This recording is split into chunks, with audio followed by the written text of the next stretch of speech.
నమస్కారం వార్తలకు స్వాగతం. ముందుగా ముఖ్యాంశాలు.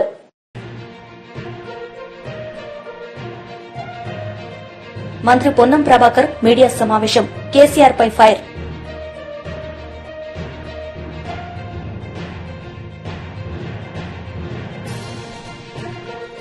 టీడీపీ లీడర్ మీడియా సమావేశం. జగన్ పై ఫైర్.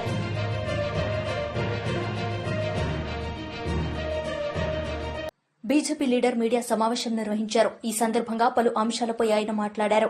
అంటే 15 నుంచి 23 దాదాపు 8 సంవత్సరాల 14 లక్షల మంది జంటలకు పెళ్లిలైనాయి. 14 లక్షల మంది పుట్టినట్టు దవాఖానా రిపోర్ట్లు ఉన్నాయి. 14 లక్షల మంది పిల్లలు పుట్టిండ్రు. అది తప్పు. ఎలక్షన్ కమిషన్ ఇచ్చిన రిపోర్టు తప్పు. లాస్ట్కి ఇప్పుడు వాళ్ళ స్నేహితుడు బయట మాట్లాడుకొని కొట్లాడుకొని మళ్ళీ ఒకరిద్దరు ఒకటైపోతారు.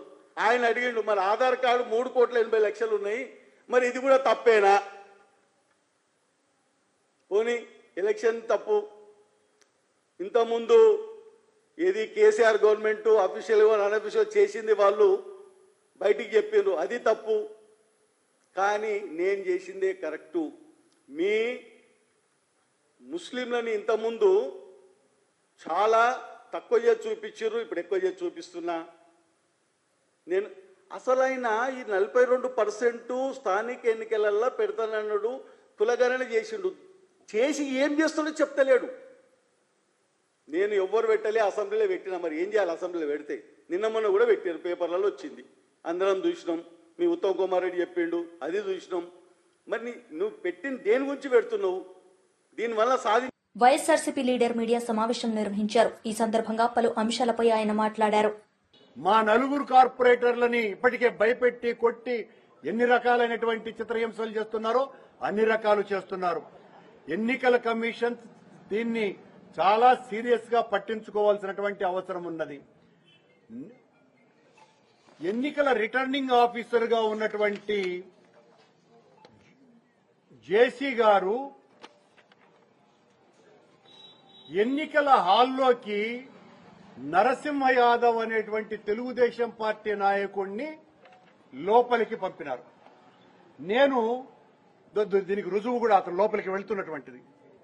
నేను దీన్ని తిరుపతి ఎస్పీ గారికి, హర్షవర్ధన్ రాజు గారికి ఫోన్ చేశాం మార్నింగ్. చేసి ఎస్పీ గారు ఈ రకంగా తెలుగుదేశం పార్టీకి సంబంధించినటువంటి వ్యక్తి లోపలికి వెళ్లాడు అంటే నేను చూస్తానండి అని చెప్పి ఒక 5 నిమిషాల తర్వాత ఆయన ఫోన్ చేసి నాకు అది ఎన్నికల కమిషన్ వారే ఆయనకు అనుమతి ఇచ్చారటండి, నేనేమి చెయ్యలేను అని సాక్షాత్తు ఎస్పీ గారే నాతో మాట్లాడడం జరిగింది. అంటే ఎన్నికల అధికారిగా ఉన్నటువంటి శుభం బన్సాల్ అనేటువంటి జాయింట్ కలెక్టర్ కి ఎన్నికల నిబంధనలు తెలియవా, లేకపోతే తెలుగుదేశం పార్టీకి అనుకూలంగా వ్యవహరించడానికి ఇంతకంటే నిదర్శన మరొకటి ఉన్నదా? ఇంతకంటే మరొక దారుణం మరొకటి ఉన్నదా? ప్రత్యక్ష సాక్ష్యం నరసింహ యాదవ్ను లోపలికి పంపించింది ఎన్నికల కమిషన్ అని నాతో సాక్షాత్తు ఎస్పీ గారే చెప్పటం జరిగింది. సరే, ఎస్పీ గారికి ఆ తర్వాత నేను ఫోన్ చేసి, అలాగే మా గురుమూర్తి ఎంపీ గారు కూడా ఆయనతో మాట్లాడడం జరిగింది. సార్, ఈ రకంగా మా వాళ్లను కొడుతున్నారు అని అంటే చాలా నింపాదిగా ఆయన నేను వెళ్తున్నానండి అని చెప్పటం జరిగింది. అప్పటికే మా వాళ్లను కొట్టటము, వాళ్లను నలుగురిని కిడ్నాప్ చేయటము, తీసుకెళ్లిపోవటము, వాళ్ల పరిస్థితి ఎక్కడుందో తెలియకపోవటము అన్ని కూడా చూశారు. ఈ నలుగురు కిడ్నాప్ కు గురైనటువంటి వ్యక్తుల్ని తీసుకురా వచ్చి రేపు వెంటనే ఈ రోజున హాజరుపరచాల్సినటువంటి బాధ్యత ప్రధానంగా జిల్లా పోలీసు అధికారి అయినటువంటి ఎస్పీ గారి మీద ఉన్నది. ఈ నలుగురు ఏమయ్యారో మాకు తెలియదు. ఈ నలుగురి పరిస్థితి ఆందోళనకరంగా ఉందని వాళ్ల కుటుంబ సభ్యులంతా కూడా పెద్ద ఎత్తున హాహాకారాలతో మా ఇంటికి వచ్చి ఏడుస్తున్నారు. ఇంత దారుణం చేస్తున్నారు అని. అద్దాలు పగలగొట్టినారు, మనుషుల్ని కొట్టినారు, కార్పొరేటర్లని, టీవీ ఛానల్ కు సంబంధించినటువంటి కెమెరాను ధ్వంసం చేసినారు. టీడీపీకి సంబంధించిన శంకర్ యాదవ్ అట ఆ బస్సులో దూరుతున్నటువంటి ఫోటో కూడా మా వాళ్ళు తీయటం జరిగింది. ఇన్ని అకృత్యాలు చేస్తూ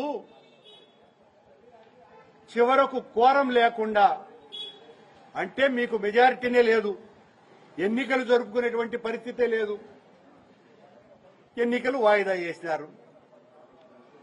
ఏమని చెప్పాలా దీన్ని? సమాజం ఈసడించుకుంటున్నది చంద్రబాబు నాయుడు గారు, పవన్ కళ్యాణ్ గారు. పవన్ కళ్యాణ్ స్వాములైతే తిరుపతి పవిత్రతను కాపాడేటువంటి బాధ్యత నాది, సనాతన ధర్మ పరిరక్షణ నాది అంటున్నటువంటి పవన్ కళ్యాణ్ ఉప ముఖ్యమంత్రి గారు మీ ఎమ్మెల్యే ఆరణి శ్రీనివాసులు అనేటువంటి వ్యక్తి కొడుకులే గూండాగిరి చేస్తున్నారు తిరుపతిలో. చంద్రబాబు గారు మా పార్టీ నుంచి మా కాళ్ల వెళ్లబడి టికెట్లు సంపాదించుకున్నటువంటి ఆకు రౌడీ ఆ అన్న రామచంద్రయ్య ఈ రోజున రాజమ్మ అనేటువంటి మా కార్పొరేటర్ ఇంటికి వెళ్లి దౌర్జన్యం చేసి ఆవిడను పరామర్శించడానికి సాక్షాత్తు ప్రథమ మహిళ అయినటువంటి మేయర్ గారు ఆమె ఇంటికి వెళితే ఈవిడను ఇష్టం వచ్చినట్టు ఆ ఆకురౌడి దుర్భాషలాడటమే కాకుండా ఆవిడ సిసి నచ్కేతన్ అనే అతన్ని కొట్టడం జరిగింది, ఒక ప్రభుత్వ ఉద్యోగిని. ఆ అన్న రామచంద్ర అనేటువంటి ఆకురౌడి ఊరంతా కూడా భయపెట్టాలని చూస్తున్నారు. ఊరినంతా కూడా భయభ్రాంతులకు గురి చేసి మా సత్తా ఇది అని చెప్పాలనుకుంటున్నారు. మీ సత్తా మేమెంత గట్టిగా ఎదిరించగలమో ఈ రోజు నిరూపించినాం. ఈ సంగతిని మర్చిపోవద్దండి. అన్ని రోజులు మీవిగా ఉండవు. ప్రజాస్వామ్యంలో ప్రజాస్వామ్యాన్ని రక్షించటం కోసమని దేనికైనా. టీడీపీ లీడర్ మీడియా సమావేశం నిర్వహించారు. ఈ సందర్భంగా పలు అంశాలపై ఆయన మాట్లాడారు. ఆనాటి ముఖ్యమంత్రి నేటి పులివెందుల శాసనసభ్యులు జగన్మోహన్ రెడ్డి చరిత్ర. నీ చరిత్ర విద్యార్థులను మోసం చేసినటువంటి తీరుని, విద్యార్థుల తల్లిదండ్రుల్ని మానసికంగా ఇబ్బంది పెట్టినటువంటి తీరుని రాబోయేటువంటి 2 తరాలు మరిచిపోలేని విధంగా నీ యొక్క పరిపాలన ఉంది అని చెప్పేసి నేటికి కూడా విద్యార్థుల తల్లిదండ్రులు మాట్లాడుకుంటున్నటువంటి సందర్భాన్ని గుర్తు చేస్తా ఉన్నా. 2019 నుంచి 2024 వరకు 2832 కోట్లు ఫీజు రింబర్స్మెంట్ బకాయి, వసతి దీవెన పేరుతోటి 989 కోట్లు, అదేవిధంగా కోడిగుడ్ల బకాయిలు 200 కోట్లు, చిక్కీల బకాయిలు 56 కోట్లు, విద్యార్థులకు బ్యాగులు, విద్యార్థులకు బెల్ట్లు, బూట్లు పేరుతోటి 920 కోట్లు, మొత్తం కలిపితే 5447 కోట్ల రూపాయల బకాయిలు వైఎస్ఆర్సీపీ ప్రభుత్వం, జగన్మోహన్ రెడ్డి ప్రభుత్వం పేద విద్యార్థులకు బకాయిలు పెట్టింది. అంతేకాకుండా విద్యార్థులకు ట్యాబుల పేరుతోటి 1200 కోట్ల రూపాయలు, విద్యా కానుక పేరుతోటి 400 కోట్ల రూపాయలు, నాడు నేడు పేరుతోటి 3000 కోట్ల రూపాయలు దోపిడీ చేశారు విద్యార్థులకు కేటాయించినటువంటి బడ్జెట్లో నిధుల్ని. 5447 కోట్ల రూపాయల బకాయే కాకుండా 4600 కోట్ల రూపాయలు పేద విద్యార్థుల సొమ్ముని వైఎస్ఆర్సీపీ పార్టీ నాయకులు జగన్మోహన్ రెడ్డి అండ్ కో జేబులు నింపుకున్నటువంటి పరిస్థితిని ఈరోజు చూస్తూ ఉన్నాం. ఒక పక్కన జగన్మోహన్ రెడ్డి 5 సంవత్సరాల్లో 5447 కోట్ల రూపాయల బకాయి పెట్టి విద్యార్థుల తల్లిదండ్రుల్ని మానసిక క్షోభకు గురి చేస్తే, నేడు విద్యాశాఖ మంత్రిగా ప్రమాణ స్వీకారం చేసినటువంటి యువ నాయకులు లోకేష్ గారు 8 నెలల్లో 800 కోట్ల రూపాయల ఫీజు బకాయిని విడుదల చేసి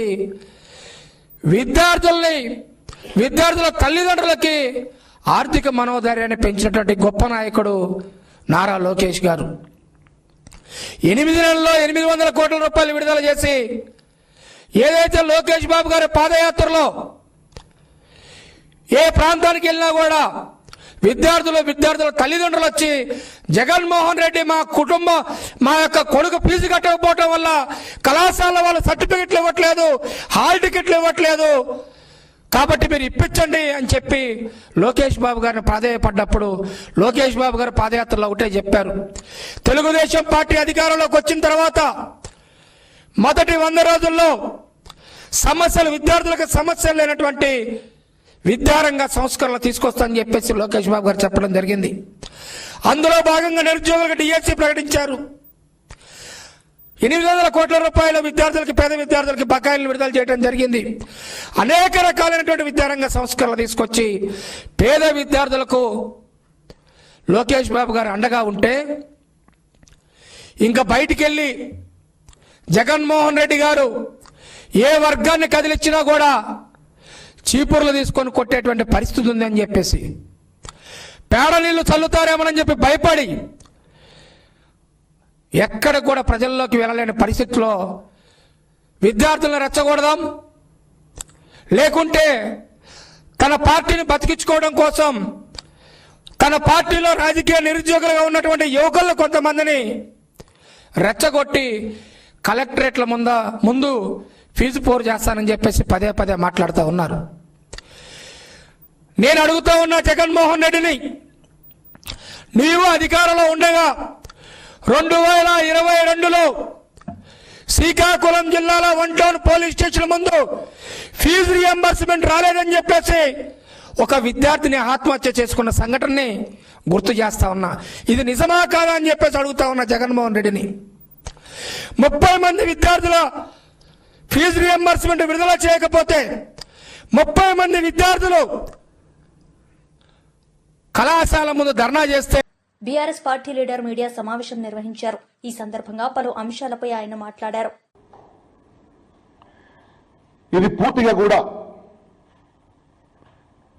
కేంద్రంలో తెలంగాణ నుంచి ప్రాతినిధ్యం వహిస్తున్నటువంటి 8 మంది భారతీయ జనతా పార్టీ ఎంపీలు, దాంట్లో 2 కేంద్ర మంత్రులు ఉన్నారు, కిషన్ రెడ్డి గారు, బండి సంజయ్ గారు. అదేవిధంగా 8 మంది కాంగ్రెస్ ఎంపీలు, తెలంగాణ కాంగ్రెస్ ప్రభుత్వం, వీళ్ళందరి యొక్క సంయుక్త వైఫల్యంగా దీన్ని భావించాలి. ఎందుకంటే తెలంగాణ ప్రస్తావించినటువంటి యొక్క ఏ ఒక్క అంశానికి కూడా చిల్లి గవ్వ కూడా కేంద్రం విధించలేదు. నిన్న కిషన్ రెడ్డి గారు చెప్తా ఉన్నారు, ఢిల్లీలో ప్రెస్ మీట్ పెట్టాడు. ఢిల్లీలో ప్రెస్ మీట్ పెట్టి ఇది డ్రీమ్ బడ్జెట్, ఇది పేద మధ్యతరగతి వాళ్ళ బడ్జెట్ అని చెప్తా ఉన్నారు. నేను సూటిగా అడుగుతున్నాను కేంద్ర మంత్రి కిషన్ రెడ్డి గారిని, ఇది మీ తెలివి తక్కువతనానికి నిదర్శనము. తెలంగాణ రాష్ట్రానికి నయా పైసా రాని బడ్జెట్, ఈ రాష్ట్రానికి సంబంధించినటువంటి ఎంపీ, తెలంగాణ నుంచి కేంద్ర మంత్రి, ఆయనకది డ్రీమ్ బడ్జెట్ అట. ఈ తెలంగాణ ప్రజలు ఆలోచించాలి. విభజన చట్టాన్ని మొత్తంగా మర్చిపోయినారు. బయ్యారం స్టీల్ ఫ్యాక్టరీ, ఐఏఎం అడిగినాం, ట్రైబల్ యూనివర్సిటీని అడిగినాం, రైల్వే కోచ్ ఫ్యాక్టరీ ఇంకా అధికారికంగా ఉత్తర్వులు రాలేదు. కొత్తగా పసుపు బోర్డు అని పెట్టారు, దానికి నిధులు లేవు. ఏ ఒక్క ఇరిగేషన్ ప్రాజెక్టుకి జాతీయ హోదా ఇవ్వలేదు. ఒక నవోదయ స్కూల్ లేదు, ఓ సైనిక్ స్కూల్ లేదు, మెడికల్ కాలేజీల ప్రస్తావన లేదు, వరంగల్ ఎయిర్పోర్ట్ ప్రస్తావన లేదు. రాష్ట్రం ఏదో 1,63,000 కోట్లుగా అడిగినట్టున్నారు. అది కూడా 40-45 రోజుల ముందు మరి ఎప్పుడు అడిగినరో ఎందుకు అడిగినరో వాళ్ళకి తెలియదు, కానీ వాళ్ళు అడిగినరు, కనీసం వాళ్ళు ప్రస్తావన చేయలేదు. తెలంగాణ రాష్ట్రానికి ఇప్పుడు నేను చదివినటువంటి అంశాల్లో ఈ ఒక్కదాని ప్రస్తావన లేకపోతే కూడా తెలంగాణకు సంబంధించినటువంటి కేంద్ర మంత్రి కిషన్ రెడ్డి గారికి ఆ బడ్జెట్ డ్రీమ్ బడ్జెట్ లా కనబడిందంటే ఇంతకంటే దిగజారినటువంటి, ఇంతకంటే హీనమైనటువంటి, ఇంతకంటే నీచమైనటువంటి మనసుతో ఉంటుందా అని నేను అడుగుతా ఉన్నాను. మీకు ఎట్లా మనసు వస్తుంది మంత్రులు కొనసాగడానికి? తెలంగాణ రాష్ట్ర ప్రజలు మీకు ఓట్లేసి పంపిస్తే ఢిల్లీలో పదవులు కులగడానికి కాదు కదా. 10 ఓట్లేసింది. రాష్ట్ర ప్రయోజనాల కోసము తెలంగాణ కోసం కొట్లాడాలి కదా. ఈ ఎన్నికల ఈ బడ్జెట్ మధ్యతరగతి బడ్జెట్ కాదు, పేదల బడ్జెట్ కాదు. ఇది బీహార్ ఢిల్లీ ఎలక్షన్ల కోసం వచ్చినటువంటి బడ్జెట్ లాగా దేశమంతా కూడా భావిస్తూ ఉంది. ఏమన్నా అంటే కిషన్ రెడ్డి గారు చెప్తా ఉన్నారు నిన్న, రాష్ట్రాల వారీగా కేటాయింపులు ఉండవండి, ఇది కేంద్ర బడ్జెట్. ఎంత తెలివి తక్కువతనం అంటే ఎన్నిసార్లు ఆత్మవంచన చేసుకుంటారు. రాష్ట్రాల ప్రస్తావన ఉండకపోతే బీహార్కు సంబంధించినటువంటి మఖానా బోర్డు ప్రస్తావన ఎందుకు వస్తుంది? బీహార్కు సంబంధించి వెస్టర్న్ కోషి కెనాల్ అనే ప్రాజెక్టుకు సంబంధించినటువంటి నిధుల ప్రస్తావన ఎందుకు వస్తుంది? తెలంగాణలో మామూలు ఎయిర్పోర్టుకు నిధుల ప్రస్తావన రానటువంటి ఒక బడ్జెట్ బీహార్లో గ్రీన్ఫీల్డ్ ఎయిర్పోర్ట్స్ కి ఎట్లా ప్రస్తావన తీసుకొస్తుంది? ఎట్లా బీహార్లో ఫుడ్ ప్రాసెసింగ్ యూనిట్స్ కానీ ప్రస్తావన వస్తుంది? చెప్పాల్సిన అవసరం ఉంది. మంత్రి పొన్నం ప్రభాకర్ మీడియా సమావేశం నిర్వహించారు. ఈ సందర్భంగా పలు అంశాలపై ఆయన మాట్లాడారు. రూపొందిస్తారు, అన్ని జిల్లా శాఖలకు కూడా వారు చెప్తారు.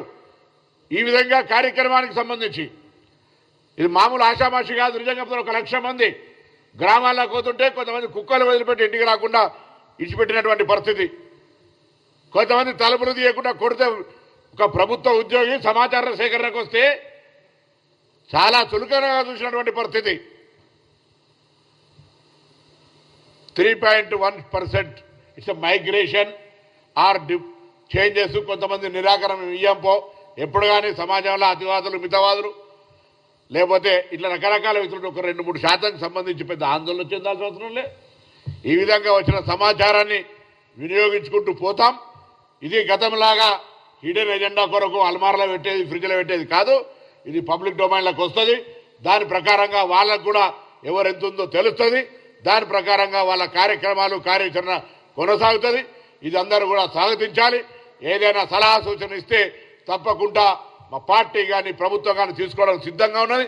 దయచేసి గుడ్డు గెంటికలు లెక్కబెట్టి ఒట్టిగానే ఈ పెద్ద ప్రతిష్టాత్మకమైన ఆత్మ గౌరవానికి సంబంధించిన అంశం మీద కూడా రాజకీయపరమైన దాడి చేయొద్దని నేను అందరికీ కూడా విజ్ఞప్తి చేస్తూ ఈ యొక్క నిర్ణయం జరిగినటువంటి ప్రతి ఒక్కరికి ఇందులో భాగస్వాములైన వాళ్ళందరూ కూడా అటు ప్రభుత్వం ఇటు కాంగ్రెస్ పార్టీ పక్షాన హృదయపూర్వకంగా ధన్యవాదాలు తెలియజేస్తాను.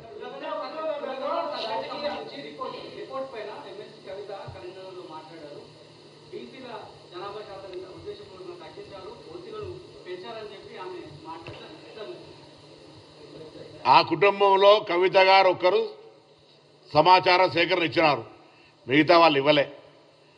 నేనంటా ఉన్నా ఇది సమాచార సేకరణకు సంబంధించి మీరు ఒక మాజీ ముఖ్యమంత్రి గారి కుమార్తె ఒక సంస్థ జనజాగృతి నడుపుతూ ఉన్నారు. అప్పుడప్పుడు వాస్తవ ప్రేమన రాజకీయాల్లో లబ్ధ అది నేను మాట్లాడదలుచుకోలే. మీరు కూడా బలహీన వర్గాల అంశాన్ని అప్పుడప్పుడు లేవనెత్తుతారు. నిజంగా మీకు ఒకవేళ ఈ అంశం మీద ఎక్కడైనా పొరపాటు జరిగింది అని అనిపిస్తే దయచేసి దృష్టికి తెండి. తప్పకుండా అటువంటిది ఏదైనా పొరపాటు ఉంటే సంబంధిత బాధ్యులను కఠినంగా శిక్షించడంతో పాటుగా ఇది చట్టపరంగా జరుగుతున్నటువంటి వ్యవహారం ఒక రాజకీయ పార్టీగా లేదా వ్యక్తిగతంగా జరుగుతున్న అంశం కాదు. అలాగే మీరు మిగతా సహకరించిన వాళ్ళను, ముఖ్యంగా మీకు దగ్గర ఉండబడేటువంటి పెద్దలు ఇటువంటి సర్వేలో భాగస్వాములు కాకపోతే వాళ్ళ ఉద్దేశం ఏందో కూడా అడిగితే బాగుంటుందని నాకు కోరుకుంటా ఉన్నాను. ఏది రేపు క్యాబినెట్ అయిన తర్వాత క్యాబినెట్ సంబంధించిన తర్వాత మాట్లాడు. ఇప్పుడు పర్సెంటేజ్ చెప్పినారు నిన్న పీసీ కమిటీ చైర్మన్ గారు. సో ఎవరెంత అనేటువంటిది పబ్లిక్ డొమైన్లో ఎట్లుంటుంది దానికి సంబంధించి రిపోర్ట్ చేయాలనేది తప్పకుండా ఊరికేనే పక్కన పెట్టేది ఏముండదు. ఇవన్నీ కూడా కొంత ఇంటలెక్చువల్సో లేకపోతే అంత అన్ని వర్గాలకో లేకపోతే అధికారులతో చర్చ చేసి వారికి ఈ విధంగా ఏ విధంగా స్కీమ్స్ చేయాలి, అన్ని రకాల నాట్ ఓన్లీ స్కీమ్ ఎడ్యుకేషన్ కావచ్చు, ఎంప్లాయ్మెంట్ కావచ్చు, పాలిటిక్స్ కావచ్చు, అన్ని రకాలు చేసే ఆలోచనతో పోతుంది.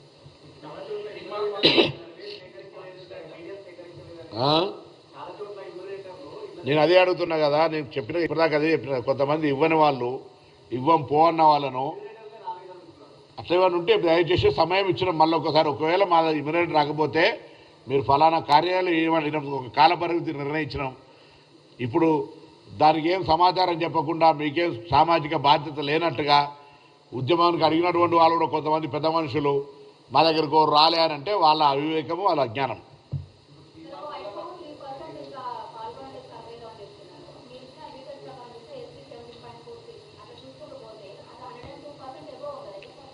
ఎట్లా టోటల్ కలిపితేనా మీరు తీసే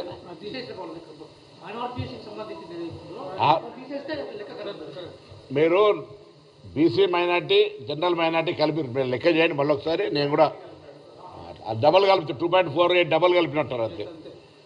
అట్లుండదా మా ప్రభుత్వంలో 100 మంది మొత్తం 33 మంది కలెక్టర్లు, వ్యవస్థ మొత్తం ఏదో కాంగ్రెస్ పార్టీ మా జిల్లా కార్పొరేట్లో ఓబీసీసీలో లేకపోతే ఇట్లా మీరు చేసింది కాదు. మొత్తం 1,00,000 మంది పైన ప్రభుత్వ.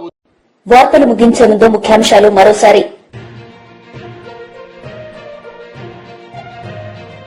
మంత్రి పొన్నం ప్రభాకర్ మీడియా సమావేశం, కేసీఆర్ పై ఫైర్.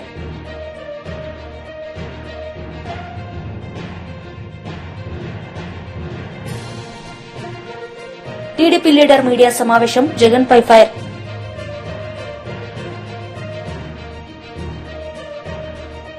ఈ వార్తలు ఇంతటితో సమాప్తం. తిరిగి ప్రసారమయ్యే వార్తల్లో మళ్లీ కలుద్దాం. అంతవరకు సెలవు. నమస్తే.